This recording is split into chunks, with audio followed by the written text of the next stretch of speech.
Paul Adler was an old-school cop, believing that if his shoes weren't worn down, he wasn't doing his job.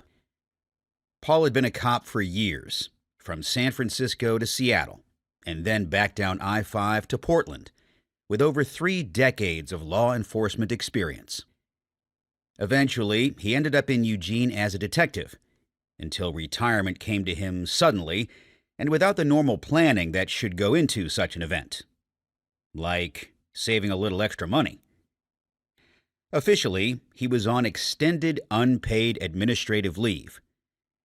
It was kind of like getting fired without the possibility of closure.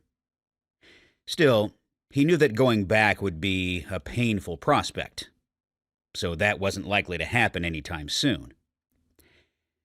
Now Paul spent his days working from a corner table in one of those coffee shops that gave out free internet access in exchange for a $6 cup of foamy coffee. Of course, Paul had the tattooed and heavily pierced coffee hustler skip the milk, since he planned on supplementing his Java with whatever alcohol he currently had in his metal flask. Today was Tuesday, so he naturally had a low-end rum. The kind with that stupid bat on the label. His only nod to technology was a 5-year-old not-so-smartphone that lost battery power like a third-world Caribbean island nation has a brownout every time someone turns on an additional light. Paul checked his phone for anything interesting as he waited for his noon appointment.